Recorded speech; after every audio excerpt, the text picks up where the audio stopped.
Հարգելի հեռուստատողներ, հեռանկարի հյուրն է հայկական խորհրդի նախագահ, խաղաղության կամուրջ նախաձեռնության հայկական կողմի համակարգող Արեգ Քոչինյանը։ Բարև ձեզ, պարոն Քոչինյան, շնորհակալ ենք մեր հրավերն ընդունելու համար։ Երկու օր առաջ է հայկական պատվիրակությունը վերադարձել Ադրբեջանից, ավելի կոնկրետ Գաբալա քաղաքից, եւ ես ինչքան հասկանում եմ,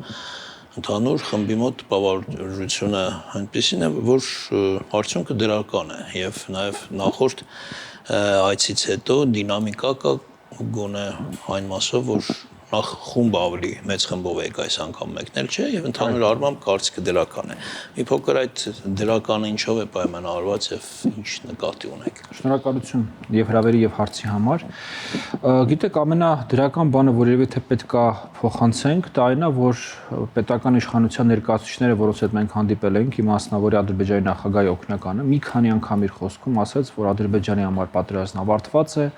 իրենք ուզում են խաղաղություն Հայաստանի հետ, իրենք ուզում են Հայաստանի հետ խաղաղություն կառուցել, դա լինի երկարաժամկետ խաղաղություն, հավերժ խաղաղություն։ Այս մեսեջը երևի թե շատ կարևոր է։ Գիտեք, որտեղ մենք անընդհատ process-ի մեջ ենք գտնվում, մեր համար սա առօրյա ոնց որ բոլորիս համար է, սա առօրյա մեր ամենօրյա կյանքն է, ու մենք շատ հաճախ են մեծ փոփոխությունները, մեծ process-ները լավ չենք ռեֆլեքսիայի ենթարկում, հա, սենց ասենք։ Եկեք ձեր հետ ընդգատենք, որ անկախությունից ի վեր առաջի անգամ է, որ մեկ այսպես կալենդարային տարի սահմանին մահ չկա, սահմանին կրակոցներ չկան, սահմանին դեպքեր չկան, ու դա շատ մեծ փոփոխություն է մեր բոլորիս կյանքում։ Մեկ տարի շուտով կդառնա հատկապես օգոստոսի 8-ից Վաշինգտոնյան ուրեմն համաժողովից, երբ որ կողմերը էականորեն փոխել են իրենց ռետորիկան միմյանց նկատմամբ, իրենց խոսքը միմյանց նկատմամբ, հա։ Ճանաչում են ուրեմն երկու երկրների տարածքային ինքնիշխանությունը, ամբողջականությունը։ Սրանք շատ կարևոր փոփոխություններ են, ֆունդամենտալ փոփոխություններ են։ Եվ երևի թե այդ մեսեջինգը, այդ ուրեմն հաղորդակցությունը, որ մեզ անընդհատ տրվում էր, որ մենք ձեր տարածքային ամբողջականությունը ճանաչում ենք, մենք խաղաղություն ենք ուզում, մենք ուզում ենք հարաբերությունների կարգավորում։ Հանդիպումները Ադրբեջանում այն պաշտոնական մակարդակում են եղել, թե օրինակ, չգիտեմ, գուցե զբոսանք, շրջայց կամ ճաշկերույթ ինչ որ։ Դե ամեն ինչ էլ եղել է եւ փորձագիտական մակարդակով աշխատանք, մենք 2 օրից ավել բավականին խիտ գրաֆիկով աշխատել ենք, բոլոր հարցերը, որոնք մեր հասարակություններին հետաքրքրում են, քննարկել ենք, եւ ռազմագերիների հարցը, եւ տարածքների հարցը, այսինքն բոլոր այդպիսի հարց չկա, որ մեր հասարակությանը կամ իրենց հասարակությանը հետաքրքրում է, որտեղ իրանք էլ ունեն հումանիտար հարցեր, իրանք էլ ունեն իրենց անհանգստացող հարցեր, այդ բոլոր հարցերը մենք բնականաբար քննարկել ենք, կարծիքների փոխանակում արել ենք։ Ինձ համար շատ կարևոր է, որ այդ ամեն ինչը տեղի ունեցել շատ պրոֆեսիոնալ, շատ հանգիստ միջավայրում, որտեղ գիտեք շատ հաճախ ալնում, երբ որ երկուսս էլ բավականին էմոցիոնալ ժողովուրդ ենք եւ մեր խնդիրները ոնց որ ասած մեզ խեղդում են ու դառնում ենք ինչ որ անկառավարելի էմոցիոնալ խոսակցության մասնակից, բայց այդպես չի, շատ պրոֆեսիոնալ, շատ հանգիստ միջավայրում տեղի ունեցած զրույց է։ Հա, իհարկե, այսպես զբոսանքել է եղել, իրար հետ ճաշել ենք, իրար հետ ընթրել ենք, պետք է ասեմ, որ կաշկանդ, հա, շփում է եղել։ Հա, այսպես ասեմ, այնպիսի թեմա չկա, որ մենք ուզենանք քննարկենք իրար հետ ու չկարողանանք քննարկել։ Ու գիտեք, շատ կարևոր է նաև, որ այս ամեն ինչը տեղի ունենում երկկողմ ձևաչափով։ Օրինակ, սրանից առաջ տարիներով ես ինքս տարբեր փորձագետներ Հայաստանից, քաղաքասարակության հայտնի մեր առաջնորդները, մարդիկ տարիներով մասնակցել են հայ-ադրբեջանական երկխոսությունների, բայց երրորդ երկրներում, երրորդ մայրաքաղաքներում, չգիտեմ, Բրյուսելում, Փարիզում, Վիեննայում, տարբեր երկրների միջնորդությամբ, տարբեր միջազգային կազմակերպությունների միջնորդությամբ, եւ սա երևի թե ունիկալ մի ձևաչափ է, որ հենց երկկողմա տեղի ունում Ադրբեջանում եւ Հայաստանում, տեղի ունում առանց երրորդ երկրների միջնորդության եւ ֆասիլիտացիայի։ Գիտեք ինչ եմ նկատել, որովհետեւ շատ հաճախ երբ որ սենյակում կա թեկուզ մի հոգի արտասահմանցի, մարդիկ երբ որ խոսում են նաեւ իր համար, իր ականջները որ լսեն, այդ ճիշտ ինքը մեզ համարի, մեզ ազնիվ համարի, հակառակ կողմին անազնիվ համարի, հա, քեզանից անկախ է դա տեղի ունենում։ Իսկ երբ որ սենյակում դուք երկուսով եք, դու տենց անազնապես էլ չես ընկնում դրա հետևից ու սկսում եք ձեր մեջ ավելի բովանդակային խոսել։ Բոլոր այդ ծրագրված միջոցառումներից բացի դրսում ազատ քայլել ու շփվելու մարդկանց հետ, սովորական անցորդների այդպիսի հնարավորություն եղել է։ Դե գիտեք, եւ Հայաստանում եւ Ադրբեջանում սա մեր 4-րդ հանդիպումն էր փաստորեն, էլի 2 անգամ եղել է Հայաստանում, 2 անգամ Ադրբեջանում։ Իհարկե պետությունները դեռևս բավականին լուրջ անվտանգության միջոցառումներ են իրականացնում, ինչը շատ պարզ է, որովհետեւ այս 37 տարվա կոնֆլիկտից, արյունահեղությունից, ատելությունից հետո բնական է, որ ամեն ինչ այդքան հեշտ չի։ Այդ անվտանգության միջոցառումներով բաներով հանդերձ, բայց օրինակ նախորդ անգամ երբ որ մենք Բաքվում էինք, Բաքվով քայլելու հնարավորություն եղավ, այցելեցինք նաև Բաքվի հայկական եկեղեցին, իրենց այդ բուլվարներով քայլելու հնարավորություն եղավ։ Մարդկանց այո, տեսնում էինք այսպես ասեմ, հակ ու կապով, ուրեմն անգամ այսպես բանով շատ չեն տարբեր։ Հայեր եք, զգում են ինչ-որ կերպ։ Տեղյակ էին, այսինքն դա հայտարարվել էր, որ մի խումբ հայեր եկել են Ադրբեջան ու բոլոր լրատվականներով դա պատտվել էր։ Հա, իհարկե տեղյակ էին։ Եվ վերաբերմունքը։ Զուսպ, գիտեք, ես կասեի հիմնական էմոցիան թե Հայաստանում, թե Ադրբեջանում, որ ես զգում եմ, դա բանն է, կասկածամտությունն է, դա այսպես չվստահելն է, ինչը նույնպես շատ բնական է։ Մենք արտահայտություն ունենք, չէ՞, թուրքը մնում է թուրք։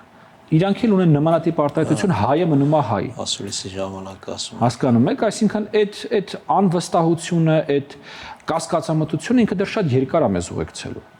Absent is ավելին, երբ օրինակ մենք հիմա խոսում ենք խաղաղության մասին, մեր քննադատները շատ հաճախ ասում են դուք ուզում եք Թուրքիայի հետ եղբայրություն անեք, դրա մասին չի խոսքը, հարգելի հեռուստատողներ, հարգելի հայրենակիցներ, խոսքը նեղ խաղաղության մասին է, նեղ խաղաղությունը ինչ է նշանակում, որ մեր երկու պետությունները այդ ստորագրում են խաղաղության համաձայնագիր,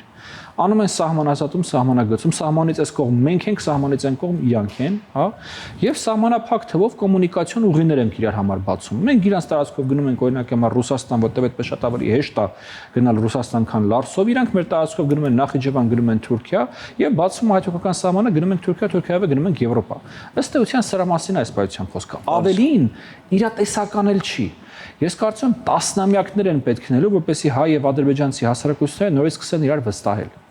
Ամեն դեպքում տեսեք, արդեն երկար տարիներ այդ ընդունված կարծիքը կա, բնդումը կա, որ Ադրբեջանում շատ խորը հայատյացություն կա եւ դա պետական մակարդակով է։ Կարող ենք ասել, որ այստեղ սառույցը կոտրվել է, ինչ որ բան փոխվել է։ Այո, ես կարծում եմ, որ փոփոխություններ կան, այլևս չկա։ Ես կարծում եմ, որ փոփոխություններ կան, այո, Ադրբեջանում կա ինստիտուցիոնալացված հայատյացություն, դա կա եւ իրենց դասագրքերում եւ կրթական համակարգում, դա անհերքելի փաստ է։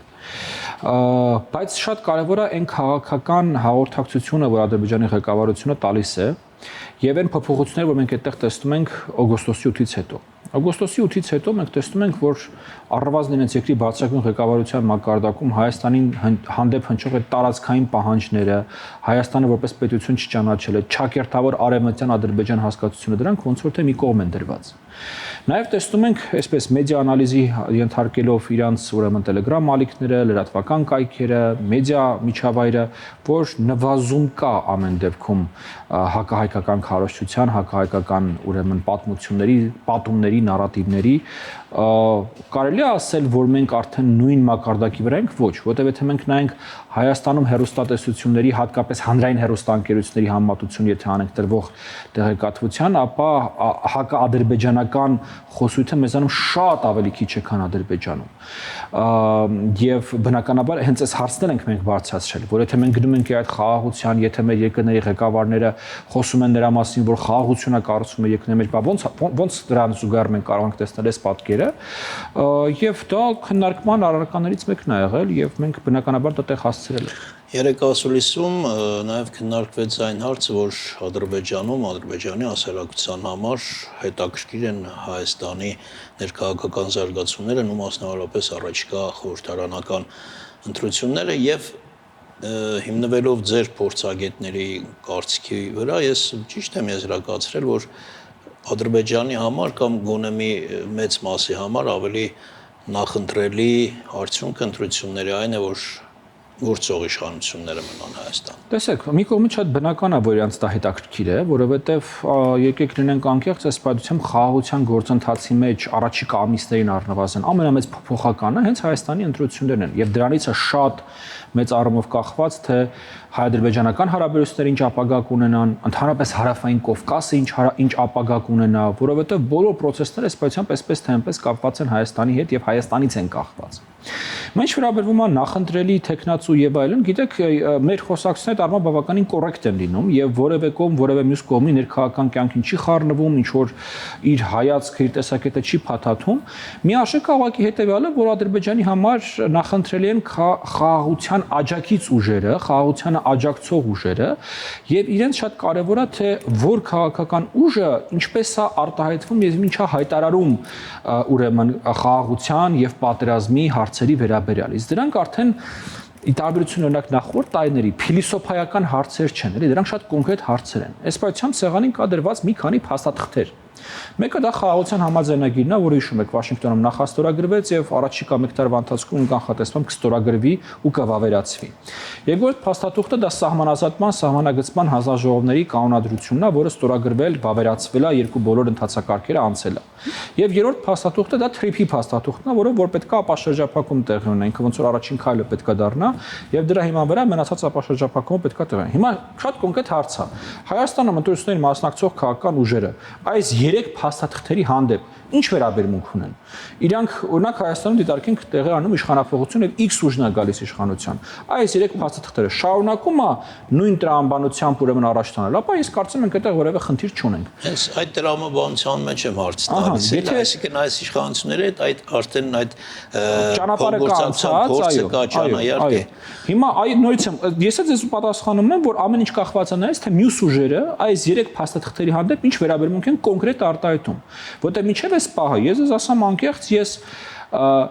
հստակ հայտարարություն, հատկապես այն մեծ ուժերից, որոնք որ առավել հավանական է, որ կանցնեն խորհրդարան, որ իրանք անվերապահորեն այս 3 փաստաթղթերին աջակցում են եւ գալու են շարունակելու են նույն կետից, չեմ լսել, ինչը ոչ թե իմ համար է մտահոգիչ, ինչը Հայաստանի համար է մտահոգիչ, որտեվ իմ գնահատմամբ եւ իմ կարծիքով խաղաղության գործընթացի ամենամեծ շահողը հենց Հայաստանի Հանրապետությունն է։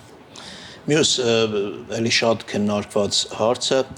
Արևմտյան Ադրբեջան խոսույթը, ես հիշում եմ ձեր փորձագետներից մեկ ուղղակի ասաց, որ դա բլեֆ է։ Արևմտյան Ադրբեջան խոսույթը եւ դուք եւս այդպես եք կարծում։ Այո, ես վերահաստատում եմ դա, Արևմտյան Ադրբեջանի խոսույթը դա բլեֆ է, դա վախեցնելու ընդհանրապես նարատիվ է, այնքան ժամանակ, քանի դեռ խաղաղության գործընթացը գնում է եւ խաղաղության գործընթացն իրական է։ Դա ըստ էության ստեղծված նարատիվ է, որը որ պետք է հայլային ուրեմն հակապատկերի, ուրեմն Արցախահայերի Արցախ վերադարձի նարատիվին գաղափարին, հա։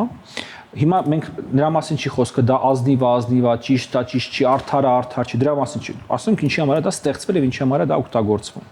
Բայց որ բայցել որ Հայաստանը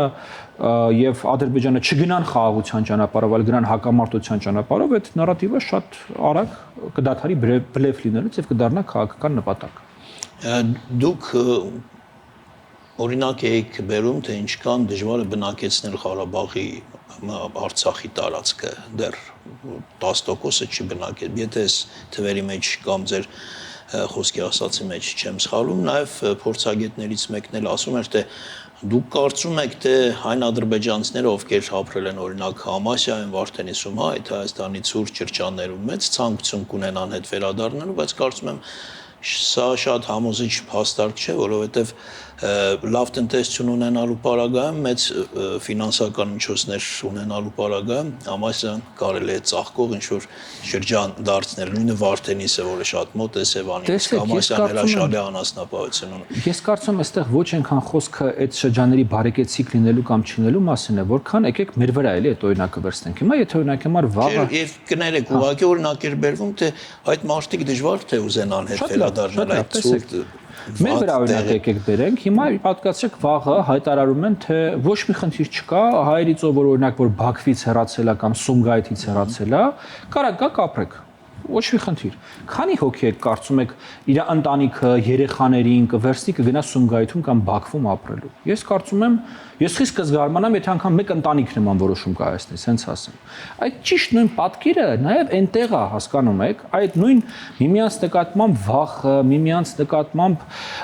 անվստահությունը, միմյանց հետ ապրելու պատկերացնելը անգամ դժվար։ Դուք հասկանում եք, չէ՞, մարդիկ թե եկան Հայաստանում ապրելու, իրանց երեխեքը պետք է ծառայեն Հայաստանի զինված ուժերում։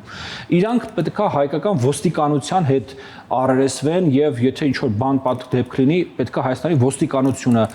իրանց հարցերով զբաղվի։ Իրանց երեխեքը պետք է գնան հայկական դպրոց եւ հայկական դպրոցում իրանց երեխեքը պետք է կրթություն ստանան։ Հիմա այս հիմա այս ամեն ինչը հակառակով նայեք, այն հայ ընտանիքը որ գնա Սումգայիթ, այդ ամեն ինչը հիմա պատկացեք հակառակը։ Հասկանում եք, սա ընդհանրապես իրատեսական խոսակցություն չի, սա լուրջ խոսակցություն չի։ Սա ես կարծում Հայաստանի ներքաղաքական դաշտում շատ ակտիվորեն օգտագործվող, քննարկվող թեմա է, մի պարզ նպատակով վախեցնել Հայաստանի հասարակությանը։ Տարբեր քաղաքական ուժեր, տարբեր նպատակներով այս թեման վերցրել են իրենց զինանոցի մեջ եւ ինչը մեկը խոսում է խաղաղությունից, ասում է 300,000 թուրք գալու է ձեր հարևանությամբ ապրի։ Թե 300,000 թուրք ադրբեջանցի կամ թուրք որտեղից են ճայելու, ոնց են բերելու այդ մարդկանց, ոնց են այդ մարդիկ ստեղ ապրելու, այդ ամեն ինչը տեխնիկապես անհնարին բան է, հարգելի ժողովուրդ։ Դա էլեմենտար բլեֆա վախեցնելու մի թեմա է, որը այսօր դարձել է խաղաղության գործընթացի հետ կապված Հայաստանում ամենամեծ վախերից մեկը։ Մինչդեռ ասում ինքը լրիվ sense մթացածին թեմա է։ Տեսեք, երբ որ մենք ասում ենք այդ հարությունության Ադրբեջանի մասին, ու ենթադրում են կամ չգիտեմ, բացատրում են մարդիկ, թե դա Ադրբեջանի կողմից տարածքային հավակնություններ է, հա, մեր Հայաստանի հանդեպ եւ երեք եթե չեմ սխալվում Նաիրա Սուլտանյանն էր, հա, ասում որ այնպես չէ որ Ադրբեջանում այդ նույն գիտակցումը չկա, այսինքն նրանք են ասում են որ Հայաստանը տարածքային հավակնություններ ունի Ադրբեջանի։ Կարող եք մեկ-երկու օրինակ բերել, օրինակ ինչը նկատի ունի, ինչ են այստեղ խոսում, որ Ադրբեջանում ընկալում են որպես տարածքային հավակնություն։ Շատ լավ։ Տեսեք, իրանք տեսնում են, որ մեր խորհրդարանում դրված են Արցախի դրոշներ։ Այո, ընդդիմության մասում են դրված, բայց դրված են խորհրդարանում, չէ՞, փաստացի։ Ֆրանսիայի հրապարակում դրված է։ Կոմիտասում կա Լեռնային Ղարաբաղի Հանրապետության ներկայացուցչություն։ Իրանք տեսնում են, որ կան մարդիկ, ովքեր իրանց հռչակում են որպես Արցախի խորհրդարան, Արցախի նախագահ, Արցախի կառավարություն, գնում են Սփյուռքում հանդիպումներ ունենում, խոսում են նրա մասին, որ ճիշտ է, մի կողմից Հայաստանի վարչապետը հայտարարում է, որ Արցախի որ Ղարաբաղյան շարժումն ավարտված է եւ այդ թեման փակված է, գնում են օրինակ Փարիզում հավաքվում են, զորաշարժ, թե ինչ որ տենց միջոցառում են անում, ասում են փակված չի։ Ոստեղ մի հատ բան կա, էլի համակարգերի տարբերություն կա, որը օբյեկտիվ խնդիր է դառնում։ Մեր կողմում կան տարբեր ուժային կենտրոններ, որոնցից յուրաքանչյուրը ունի իր ֆինանսական ռեսուրսները, իր կարողությունները, իր հզորությունները, կա անդիմություն, որը առանձին է, կա իշխանություն, որը կա քաղաքահասարակություն, կա Սփյուռք։ Սրանք բոլորը պարտավոր չեն եւ չեն էլ հետևում կառավարության գծին, հա։ Իրանց մոտ դա հիմա մեդիա կա, բայց այդ մեդիան այսպես թե այնպես չի հրապարակում որևէ բան, որ իշխանության դեմ է, այդ տենց է։ Բայց երբ որ մեր մոտ օրինակ մեդիայով գնում է հրապարակում, իրանք դրան պարտադիր պատասխանում են, ու ստացվում է մի հատ sense անհավասար իրավիճակ, երբ որ մեզանում լինում է հրապարակում, իրանք դրան պատասխանում են, բայց մեզանում սա անդիմադիր լրատվականի հրապարակում է, իրանց մոտ իշխանական լրատվականի հրապարակում է։ Հիմա այս տարբերությունը ինքը օբյեկտիվ տարբերություն է, ինքը համակարգերի տարբերության հետ կապված խնդիր է, որը շարունակվելու է այնքան ժամանակ, քանի դեռ մենք իրանց մոտ տեսնենք մեր նկատմամբ տարածքային պահանջներ, իրանք իրանց մոտ տեսնեն մեր մոտ տեսնեն իրենց նկատմամբ տարածքային պահանջներ։ Գիտեք, մի հատ էլ հետաքրքիր բան կա, էլի երկու հասարակություններում է շատ դժվար են սեփական խնդիրները տեսնում, սեփական պահանջները տեսնում, սեփական արածի անարդարությունը հակառակի աչքերում տեսնում։ Մեր կոնֆլիկտը ունիկալ կոնֆլիկտ է նաև, գիտեք ինչով, երկու հասարակություններն էլ 100%-ով վստահ են, որ իրանք են զոհը։ Մենք 100%-ով վստահ ենք, որ մենք ենք զոհը, իրանց մոտ 100%-ով վստահ են, որ իրանք շատ քիչ ալում աշխարհում այնպիսի կոնֆլիկտներ, որտեղ երկու հասարակությունները վստահ են, որ իրանք զոհն են այս կոնֆլիկտի։ Նաև ես վերջերս Հայաստանում շատ տարածված թեմա է դարել արդար անարդար խաղաղության այդ թեման։ Սա արդար խաղաղություն է, թե արդար խաղաղություն չի։ Գիտեք, որպես պատմաբան, էլի, մարդկության պատմության մեջ կնքված խաղաղությունների բացարձակ մեծամասնությունը, եթե ոչ բոլորը, անարդար են եղել։ Առնվազն կողմերից մեկի համար։ Իսկ մեր դեպքում երկու կողմերն էլ այս խաղաղությունը համարել են անարդար։ Ես հիշում եմ տեքստը, որ հրապարակվեց, Ադրբեջանում ասում էին,